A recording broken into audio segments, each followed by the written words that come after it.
jangan sampai ulumul Quran ini dibajak oleh orang-orang yang tidak ahlinya. Tidak ahli itu macam-macam, mungkin nggak pernah mencintai Quran sampai menghafal, mungkin macam-macam lah, tidak ahli.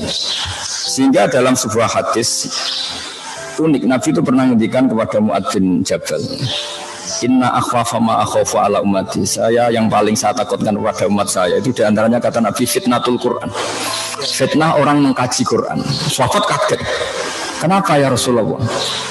Ketika Quran itu dibuka secara transparan, secara terbuka, itu qara'ahul barru wal fajir, orang baik ya baca, orang fajir juga baca.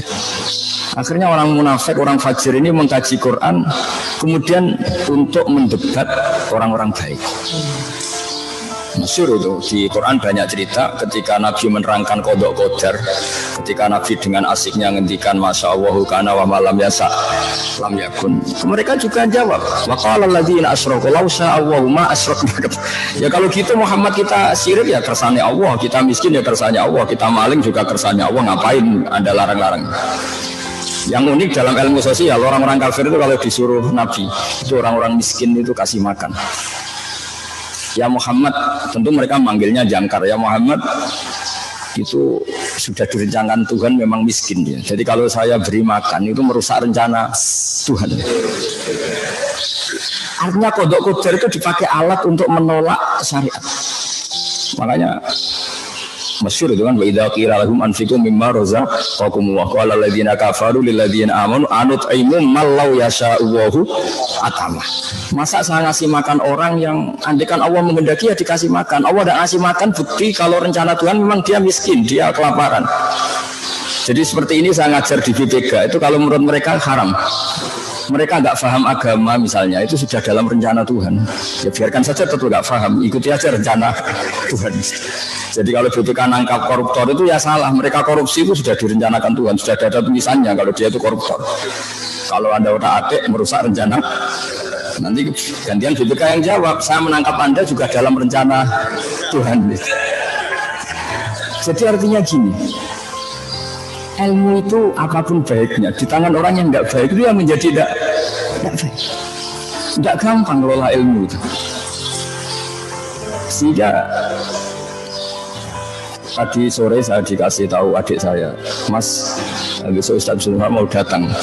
Kata saya, enakan dia, sakit saya, katanya. Kok bisa? Ya kalau beliau datang ke sini, beliau tawaduk mau sowan saya yang harus menata hati supaya tidak takabur, gitu.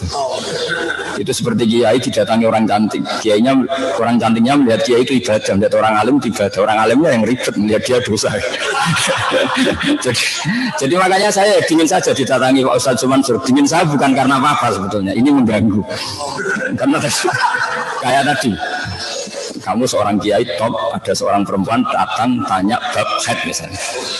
Yang tanya benar kan? Melihat wajah kamu benar, melihat orang alim itu ibadah gini. Kamu yang masalah kan? Jadi, nah ini saya omongkan biar Pak Ustaz Zulfa mikir supaya nggak datang ke sini lagi karena itu mengganggu perasaan seperti itu. Tapi nanti kebalikannya kalau yang saya datang ke sana lah itu baru keren saya karena saya tawaduk harus jadi bagus. Makanya kemarin ketika Pak Kures nelpon saya ingin saya datang ke Jakarta karena beliau sepuh, saya langsung datang. Karena itu dengan cara itu saya lebih baik. Beliau sepuh, beliau habib, beliau alim ya saya sowan. Sebenarnya saya juga pernah diminta kapan-kapan beliau mau ke sini tapi saya mikir waduh ribet ini. Maksudnya karena nanti beliau terlalu benar, saya terlalu salah. Jadi itu ilmunya ulama. Jadi Quran juga gitu.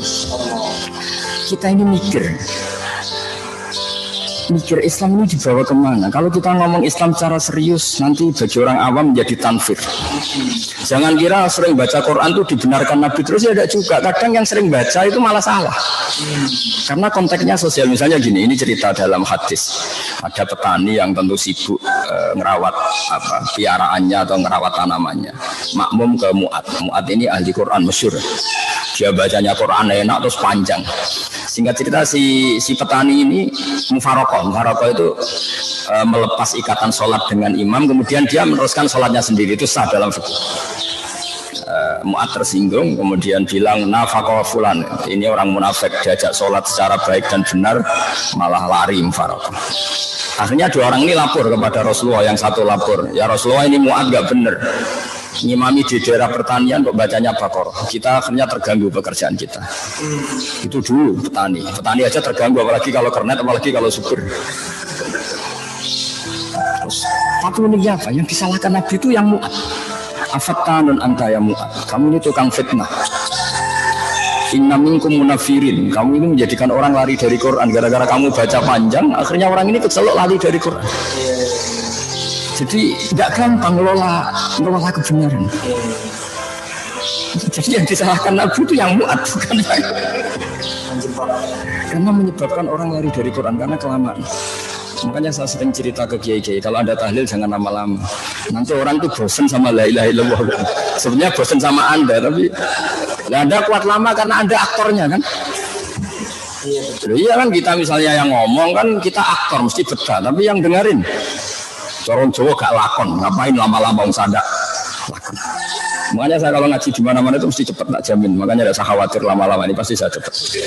Saya betah lama karena saya aktor, tapi kalau sampai karena kemungkinannya sama itu dua. Kalau paham ya ingin nggak lama-lama karena sudah paham. Kalau tidak paham namanya nggak paham ya nggak asik. Kadang setengah paham setengah enggak.